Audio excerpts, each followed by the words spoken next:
Instagram ఓ కుటుంబాన్ని చిదిమేసింది. Social మీడియాలో పరిచయమైన వ్యక్తితో భార్య వెళ్ళిపోవడంతో భర్త ఉన్మాదిగా మారాడు. తన 3 చిన్నారులను దారుణంగా హతమార్చి పోలీసులకు లొంగిపోయాడు.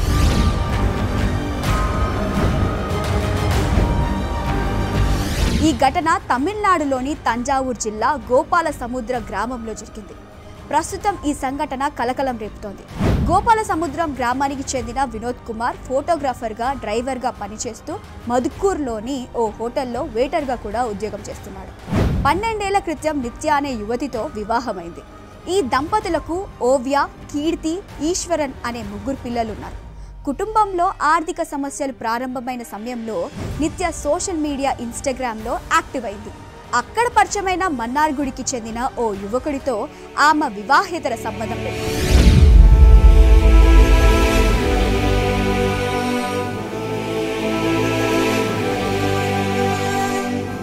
ఆ యువకుడు నిత్య కుటుంబ ఆర్థిక కష్టాలను గుర్తించి వారికి అవసరమైన వస్తువులు కొనిచ్చి ఆమెకు మరింత దగ్గరయ్యాడు. ఈ సంబంధాన్ని గుర్తించిన వినోద్ కుమార్ భార్యను మందలించాడు.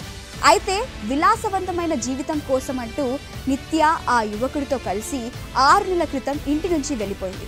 దీంతో వినోద్ కుమార్ తీవ్ర మానసిక ఒత్తిడికి గురై మద్యానికి బానిసయ్యాడు.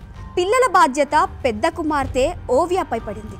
ఆమె స్కూల్ మానేసి తమ్ముడు చెల్లెలను చూసుకునేది. ఈ క్రమంలో వినోద్ కుమార్ మానసిక స్థితి పూర్తిగా కుంగిపోయి ఉన్మాదిగా మారాడు.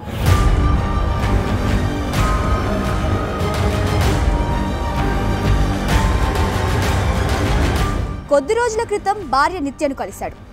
ఆమెను తిరిగి ఇంటికి రావాలని బ్రతిమాలాడు. కానీ ఆమె తిరస్కరించింది. అయితే ఇది జీర్ణించుకోలేకపోయిన వినోద్ కుమార్ మద్యం సేవించి ఇంటికి వెళ్ళాడు. పిల్లలకు స్వీట్స్ తీసుకెళ్లి తినిపించాడు. అనంతరం అకస్మాత్తుగా ఆవేశంతో కత్తి తీసుకొని 3 గొంతు కోసి హతమార్చాడు. పిల్లలు వేసిన కేకలు విని స్థానికులు వెళ్లారు. అప్పటికే 3 పిల్లలు రక్తపు మడుగుల్లో పడి ఉన్నారు. తన భార్యకు గుణపాఠం చెప్పాలని ఇలా చేశానంటూ అతను తన పని చేసే హోటల్కు వెళ్లి సహ ఉద్యోగులకు చెప్పాడు. అనంతరం మధుకూర్ పోలీస్ స్టేషన్కు వెళ్లి లొంగిపోయాడు వినోద్ కుమార్. కేసు నమోదు చేసిన పోలీసులు పలు సెక్షన్ల కింద కేసు నమోదు చేసి నిందితుడిని అరెస్ట్ చేశారు. ఈ ఘటన స్థానికంగా తీవ్ర విషాదాన్ని నింపింది. సోషల్ మీడియా ద్వారా పరిచయాలు కుటుంబాలను ఎలా నాశనం చేస్తున్నాయన్న ఈ సంఘటన మరోసారి రుజువు చేస్తుంది.